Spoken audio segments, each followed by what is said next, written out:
Hello, welcome to the Field of Screams podcast. Today we are going to be talking about the movie called Host.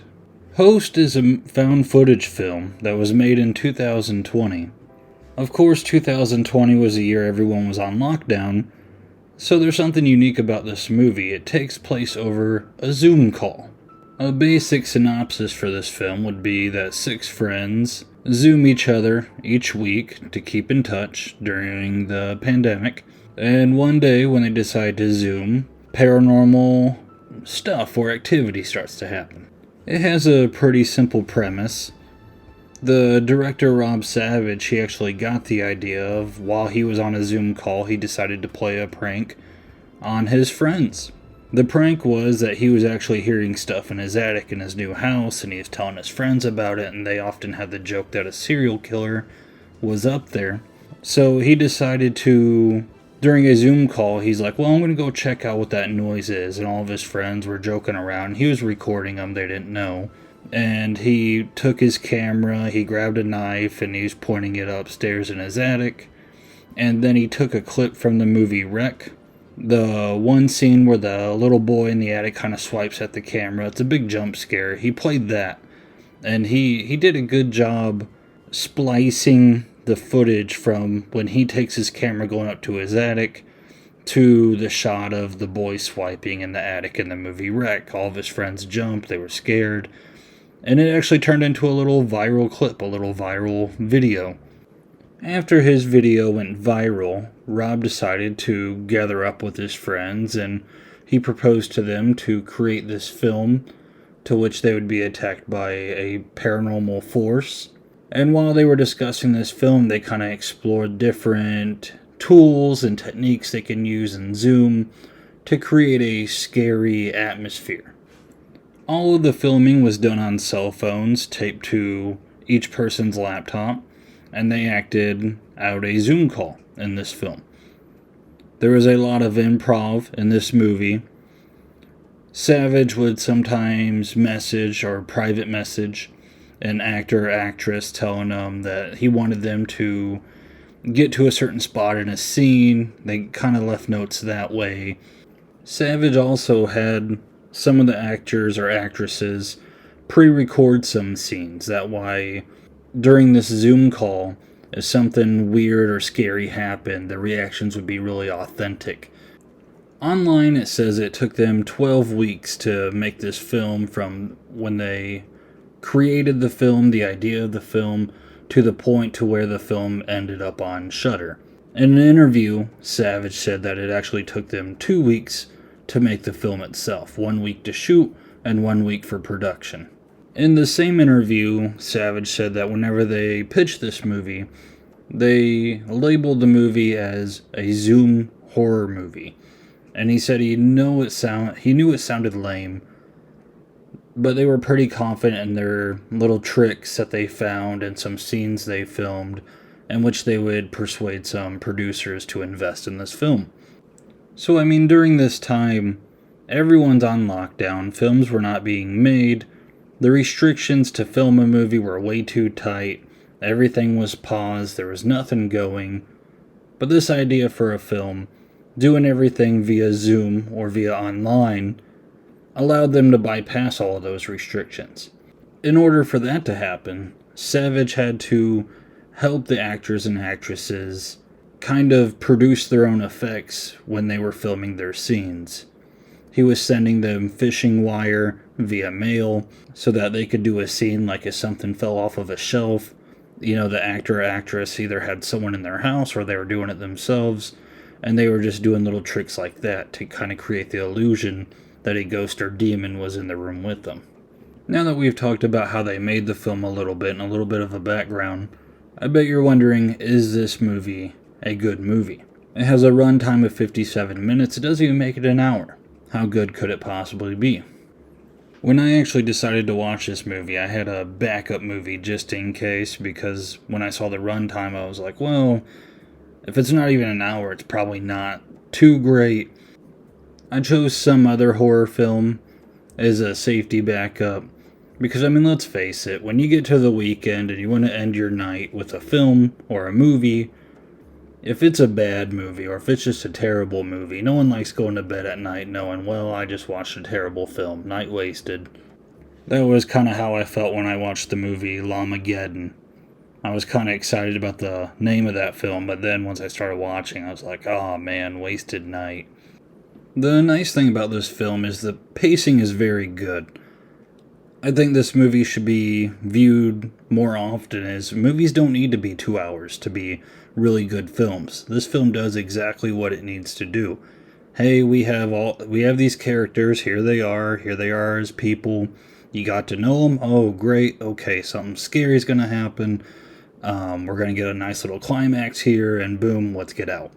It does what it needs to do. It's done. When you meet these characters, most of them are very likable people. They are very believable people. There's no big-time fancy actor. Brad Pitt isn't sitting there on a Zoom call. These are kind of just no-name actors and actresses. They're believable. You could maybe relate to them, like, oh, I know a friend like that, or oh, I know a dude like that who's kind of goofy.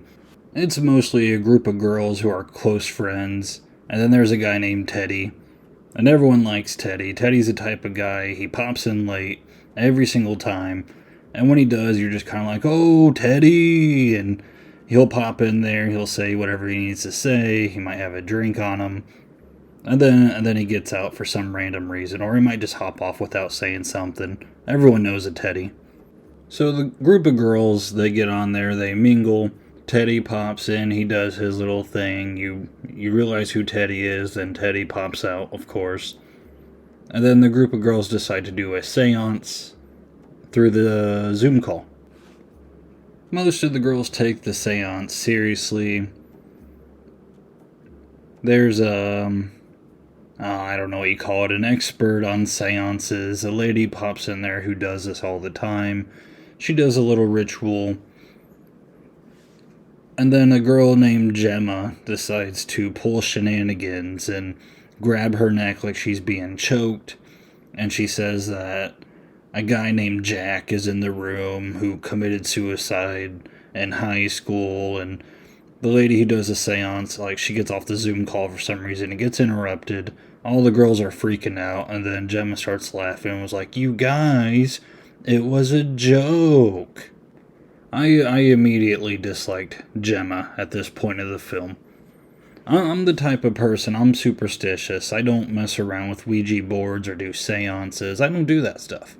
I mean, a lot of people, when it comes to Ouija boards, they're like, oh, it's made by a toy company. It's nothing. It's all an aspect of the mind. It's in your mind.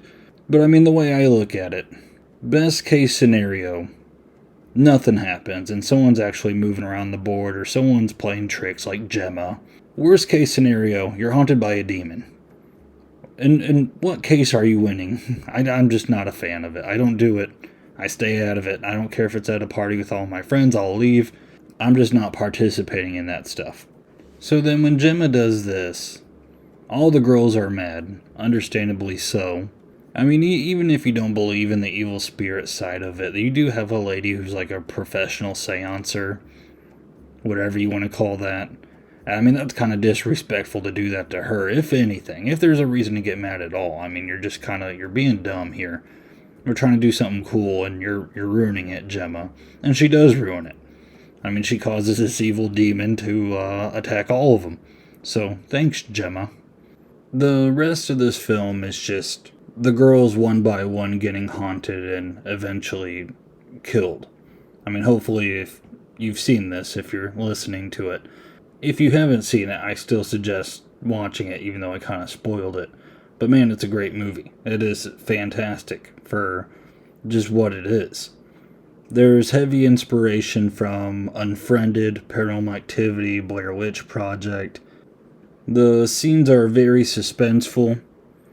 They don't pull a cobweb and just make like an evil monster come out and just devour everyone in the span of 2 minutes. Like, it is a very suspenseful movie, but the scares are very heavy as well. And when I say the scares are heavy, like, they do a good job of balancing. Like, there's very subtle scares. There's things that go on in the background And then all of a sudden, boom, someone will get dragged, or boom, a chair will go flying and hit one of the characters. It's awesome. I liked it. There's some movies that go a little over the top. They start having like characters like crawling on ceilings and just very unrealistic horror. Which, if you don't believe in ghosts or demons, like, you might say it's all not realistic, but I think there's a line to where you can cross to where having an object fly across the room might be a little bit more believable than someone crawling on the ceiling or the walls and talking like Satan.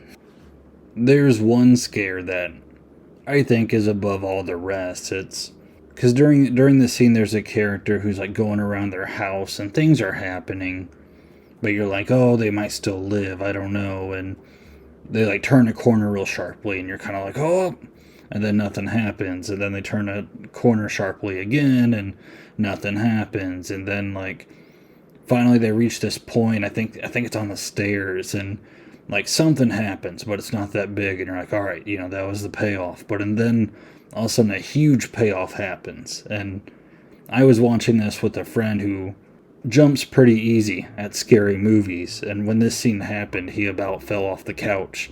It was great. It was a great time watching this movie. Another cool thing is each character's death is kind of foreshadowed in a way earlier in the film. Just those little Easter eggs. If you catch it, you're like, oh, then, they kind of hinted at that. That was kind of cool. This movie like literally does not waste a minute. It's 57 minutes, exactly what you need, and it is great. Once Savage made this film, he actually was awarded a 3-picture deal by the studio. One of them is a movie called Dash Cam, and then another movie he made was the recent, I think it's The Boogeyman. I haven't seen The Boogeyman, but I have seen Dash Cam. And Dash Cam is unique, to say the least. I don't want to go too much into it. That could be a future episode. But man, it's so different from this film, The Host. And I don't think it's in a good way. But that's for another day, though. Well, that's been my review on the movie The Host. Again, really great film. Very scary. It does what it needs to do. It's very short. If you don't have much time late one night, you want to get scared, this would be a good movie for you. Feel free to hit the like button and subscribe if you enjoyed listening to this. That's always greatly appreciated. It helps the channel. And until next time.